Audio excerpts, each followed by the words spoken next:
All right, everybody, we are on the Mark Hoke Show, and I tell you what, I just get so lucky getting TNA World Champions in the building.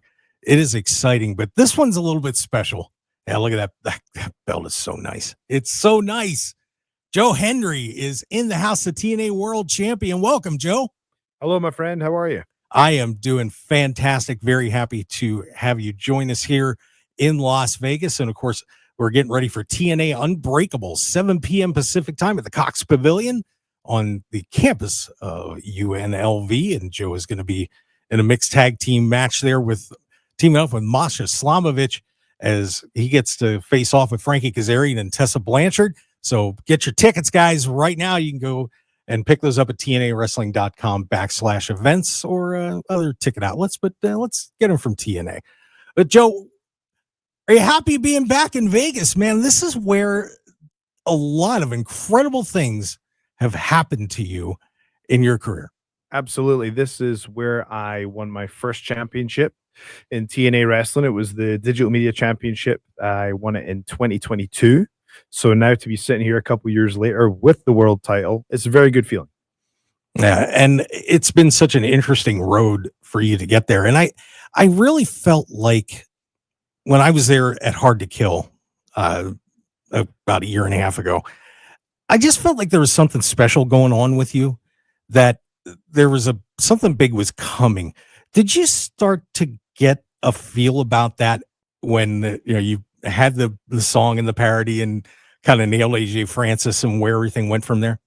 There was a couple of moments where I thought, okay, we're on to something here. The first moment where I was like, oh, this is getting pretty big was I was in Philadelphia and the reaction was just huge. Like I'd never experienced like that intense a reaction. It was at the 2300 arena and it was me and AJ Francis cutting promos back and forth. And I was like, oh, this is, we're on at something here. That was a huge reaction. There was another one where I did a big, huge, I think it was like, this sounds crazy, but it was like a 20-person tag or something like that. Or I can't remember the exact number, but it was just the biggest tag match in terms of the number of people that TNA had ever done. And I remember the reaction for me there was, I was like, okay, we may be on to something. But yeah, that concert that I did for AJ Francis, that went perfectly. It was the same week that my song came out, and it was just that. And it was around the same time as Philadelphia, and all those things coming together. And it's just been a roller coaster ever since. I just also like to tell you that one other sign for me was I couldn't stop singing that darn song. Yeah, I get that a lot. I get that a lot.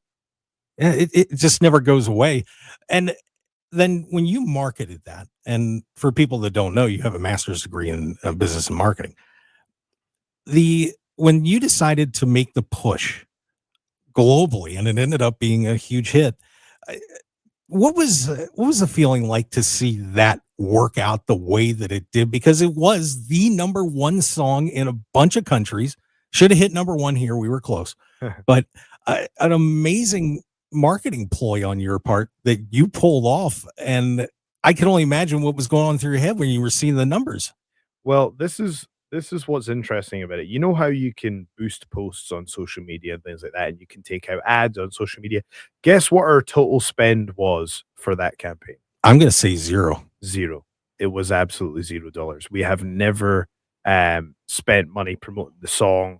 And it's been all organic. And I think because it was all organic, we had to just really challenge yourself to come up with good ideas. But yeah, this time last year, I had 18 or 19,000 Instagram followers, and I have 360,000 on that platform. And at that point, it was just saying, look, I was trying to dress for you got to dress for the job you want. I was like, if I want to be champion, if I want to be like in the, the leader of this promotion, if you will, then I need these metrics do not match up with that. So we put in a strategy, we put that in place, and we executed it. And it is amazing, like what can happen if you actually just plan for success. There's hundreds, thousands of people who have got 6-figure followings on Instagram and other social media platforms. So there must be some techniques to it. There must be some rules that are true across the board. It turns out there are so many things that you can do to optimize your content that people don't do. Simple things. And we started doing them all. And we executed a really good campaign. And that's what's got me to where I am today.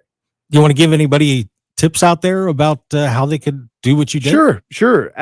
Okay, so I'll give you. I could talk on this all day, but I'll just pick Instagram as an example. What you have to do is you have to have respect for the platform. So, for example, if you're on YouTube, your goal is to have people click on a video. On Instagram, if it's Reels, they have to not scroll on to the next one. Those are two very different things.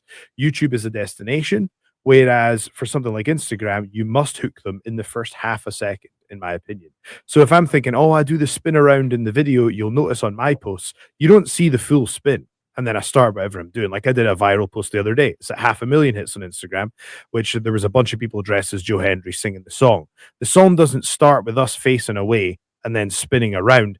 It happens 3/4 of the way through the spin. So people understand what's going on, but there's no wasted motion. They stick around for whatever comes next. And that's the hook of the video. So there's that. You must post at a high resolution, use portrait, wherever possible. Do not post landscape oriented photos or videos on Instagram. There's just I could go on and on and on and on. But I could tell you, I really should write a book, to be honest, because I've really studied this pretty hard, and professional wrestlers need to know this stuff. And it's interesting because it propelled your popularity to the point where you were everywhere. I mean, your face is showing up at races and games and all sorts of crazy stuff. And I can imagine it only just blew you away, and probably blew TNA away too, I would imagine. Yeah, I mean, it still goes on as well. My song was played at the NCAA tournament finals, I believe, which is like, the president was there. So the president's heard the song, So it's like, when you think about that, it's, the song has been played everywhere. I was on the screen at, that huge stadium in Texas. I've been played at, NBA games. It's been played, like you say, NASCAR played it once. Like it's been played everywhere. And now it's in video games, mainstream video games as well. So the song really has taken on a life of its own. Well, as has your career, because you are now the TNA World Champion. Take us back to that night in January where it finally happened, because I was in this show screaming, "Get it on him! Just put the belt on him right now! Do it!" Where were you when we needed you? I was right here, man. I was trying to help, but that night coming to you, what did that mean? Yeah, it was. It's one of these things. I kind of thought it might happen at Slammiversary. That to me felt like that would have been the bold move. Let's do it then. Then to not do it at Bound for Glory, that was scary. But then, I guess it all worked out, because I don't know. I'm a great believer in that everything happens for a reason, and maybe if it had happened earlier, maybe it would have burnt out by now. Whereas we're still going strong, and maybe that's because we had such a compelling build to winning the championship. So I kind of feel like everything happened for a reason, and also I was very proud of the match that Nick and I had that night in the main event. And, the crowd was electric. I feel like we really did our job that night, and, had family in attendance. It was a wonderful day. How are you feeling about where TNA is right now? You guys are just absolutely on a roll, and I'm sure that's going to continue here in Las Vegas on Thursday night.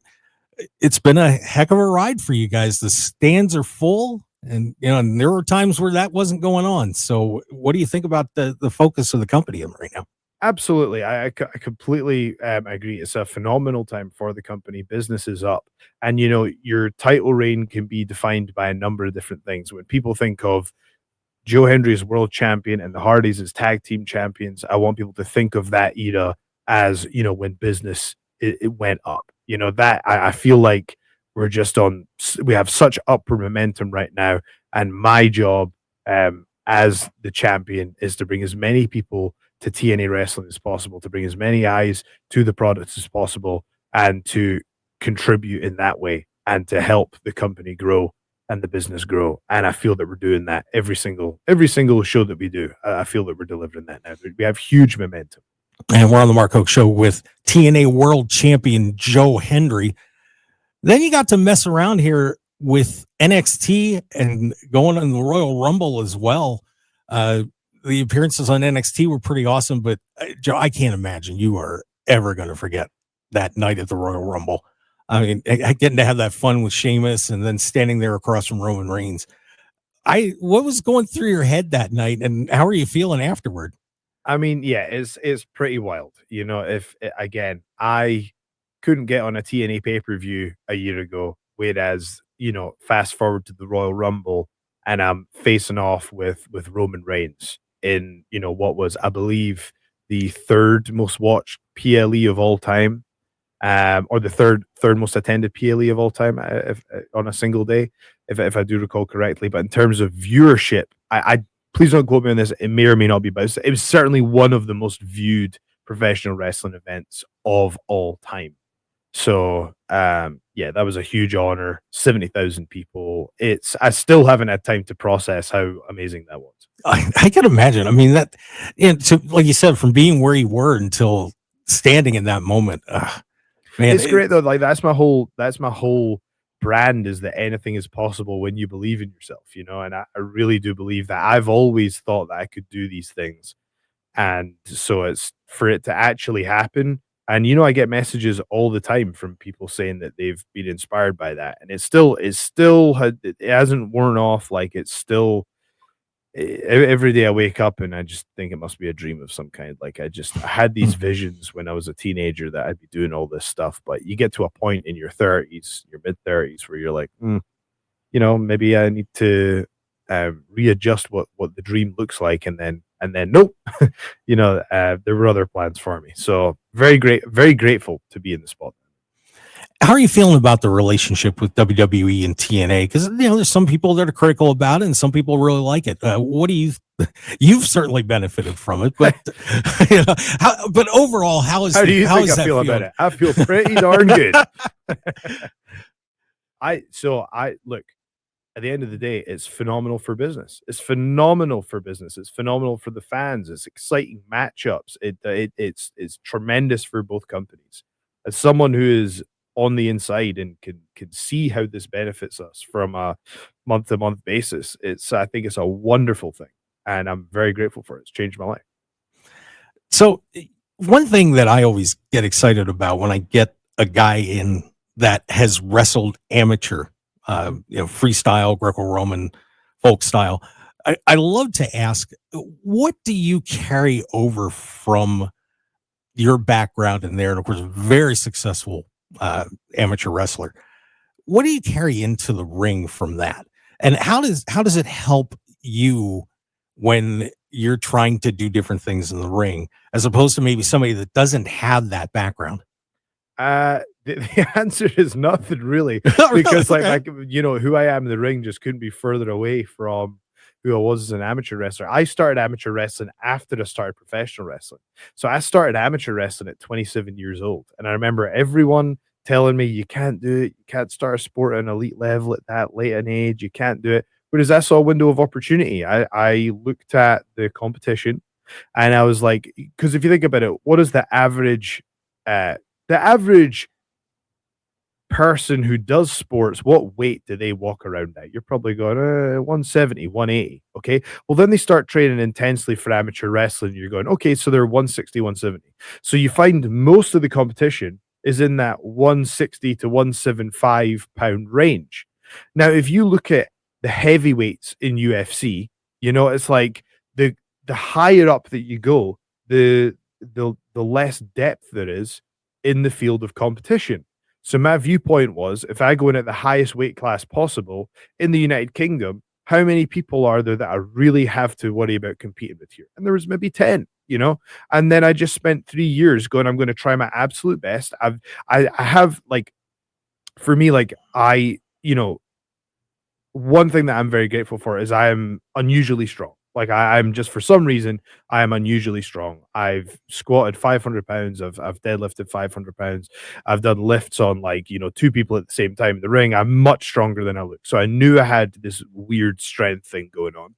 And I knew that I was going to carry that in with me. But yeah, I thought about that and I thought, if I really apply myself, I actually only have to beat these 10 guys. And I just spent 3 years figuring out how to beat the rest of the people in that heavier division in the UK. And then I became British champion in freestyle, British champion in Greco. Then I went to the Commonwealth Games to represent my country. And you know, for those who don't know, in America, it's like the Olympics without America or Russia. You know, we just take out the two of the bigger nations there. But yeah, so it's the Commonwealth territory. So it's like, you know, it's the UK, it's Canada, it's India, it's, you know, there are a lot of countries that are in it. But I got to do all that.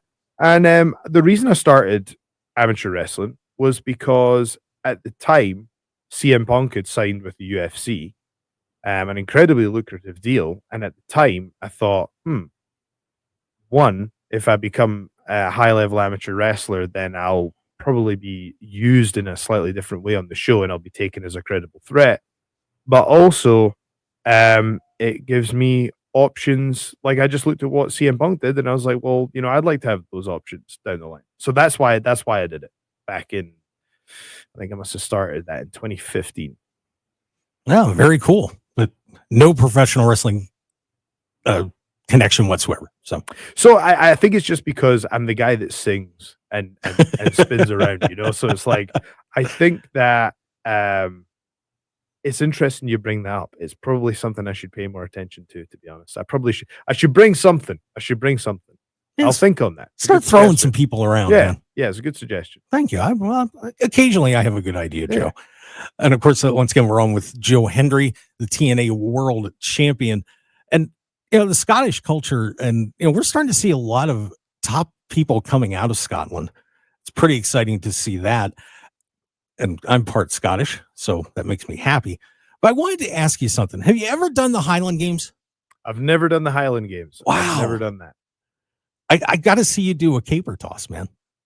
Yeah, I don't know if my shoulders are going to want that, but yeah, we'll need to see what the Highland Games is paying these days, and then I'll think about it. Well, it's all that marketing, Joe. You know that. That's it. Don't tempt me, because I do stuff like that. I'll just go off and go, yeah, all right, I'll do the Highland Games. I nearly when I wasn't signed to TNA, I'd made the decision that I couldn't get on you know, Bloodsport by Josh Barnett. Yes. So I decided that I was in my head, I was like, if I don't get signed the next couple of months, I'm going to do what I need to do to actually win the Catch Wrestling World Championship. They hold that in Wigan. And again, with my amateur wrestling background, I thought I had at the time, I was pretty high level, and I thought I had a good opportunity, a good chance to do it. So that was my plan. If I didn't sign to TNA, I was going to try and win the Catch Wrestling World Championship. And then Josh Barnett would have had to put me on Bloodsport, because I'd won the title. That was my genuine plan had I not signed to TNA Wrestling. I've always got a plan, and I always believe I would have made it because I always have a plan. Have you pulled off this thing with the spear yet? Because I know I saw that tweet that went out. You've been trying to get on there. You asked, I believe, about trying to get 5 seconds on there. Have you had any talks with the spear at this point? So I've not heard back from the Sphere.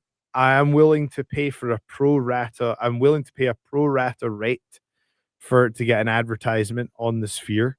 I'm willing to put up a 5-figure sum of money to get on the Sphere, even if just for 1 second. It doesn't matter. 1 second is almost funnier than the full thing. You're right. Get in touch. Whoever their salesperson is, you got a sale right here. Don't need to do any work. Just DM me. I've tweeted you many times. I've got a 5-figure sum waiting for you for 1 second. That's a news story in itself. What are you busy doing? You had to lunch today. You got to make. Come on, you got a sale right here. This is going to get massive press for the Sphere. Joe, I'm going to make that call for you too. Are you actually? You know a guy at the Sphere. I know people. So you know people. I know people. All right, so you've heard it here. I will try to do my best. Oh, now I try to do my best. There we go. I'll make a call to the Sphere. You said do you know people or do you not know people? Because you given all this talk. I've got connections, but if you're gonna do the whole, I got connections. I'm gonna drop that. You got to deliver, man. I will do my best. There will be a phone call made on your behalf because I am a huge fan of Joe Hendry. All right. I don't know how it goes. Maybe it's a 5-figure sum. I will donate a 5-figure sum to charity if they give me a second on the Sphere. Oh, there you go. All right. We're going to get that out pretty quick, I think, to everybody. Well, let's talk a little bit about this big match you got coming up here on Thursday night at TNA Unbreakable over at the Cox Pavilion and UNLV. You got yourself in a little bit of a situation here with not only Frankie Kazarian, but two of the toughest women on the planet, dude. I wouldn't want to be in that ring. What was the question? So tell me about this match. What's hype it up a little bit. What's going on here? Well, we've got the TNA World Champion Joe Hendry teaming up with the TNA Knockouts Champion Masha Slamovich, taking on our challengers Tessa Blanchard and Frankie Kazarian. So this is a huge tag match. I'm excited to tag with Masha because Masha is, in my opinion, she's one of the best. She's worked incredibly hard to get to where she's got to in the company. And you know, any opportunity I get to shut Frankie Kazarian up, I'll take that. But yeah, people may or may not know I've been working through a little bit of a rotator cuff situation. So my goal is I need to get out of this match unscathed in my path to defending the title at Rebellion against Frankie Kazarian and Ethan Page. Yeah, it's going to be an awesome match there too. So what are the plans for the rest of WrestleMania week once we get this done on Thursday night? Well, I'm busy. We've got TNA wrestling on the Thursday, and then I'm doing signings at WrestleCon, and I'm doing professional photo ops at WWE World on Saturday and Sunday as well. Awesome. I hope they trot you out there on Saturday or Sunday. That would be amazing. Because everybody loves Joe Hendry. Come on. Everybody loves Joe Hendry. We believe in you. So it's all good. But Joe, this is going to be an exciting week for everybody here in Las Vegas. We are so happy to have you back in town. It's always fun when you're here. Tell everybody where they can find you. Not that it's that hard. Just look out the window. You'll see it on the sphere. There you go. That's perfect. At Joe Hendry, everybody. He's the TNA World Champion, and we are very thankful to have him stopping by the K-Dawn Studios. Looking forward to seeing what happens with you on Thursday night and beyond, Joe. Thank you very much, my friend. You got it. Thanks for coming in. Make that call. I'm going to call him. I will. All right. And you're guaranteeing the listeners that you will report back on this call. I will report back on the call. You're guaranteeing that. I will guarantee that. That's a guarantee, people. It's a guarantee. I will definitely, if they tell me to shove it, I'll take the hit. Yeah. All right. Joe Hendry, everybody. Thanks for coming in, brother. Thank you, my friend. Hi, pro wrestling fans. Mark Hoke here. I'd really appreciate it if you would take a moment to join the Mark Hoke Show family, and please click on the subscribe button below. Also, please stick around and check out the incredible sponsor of this video. Thanks for joining us, and we'll see you again on the Mark Hoke Show YouTube channel. Looking for high-quality custom screen printing in Las Vegas? Look no further than Off-Grid Creations. Need a few custom t-shirts for a local event, band merchandise, or family reunion? We've got you covered. Large order of uniforms for your staff, sports team, or club? We can handle that too. Our experienced team will work closely with you throughout the entire process from design consultation to final product. Call us at 661-300-1115. That's 661-300-1115, or visit our website at off-gridcreations.com. Get a free consultation today.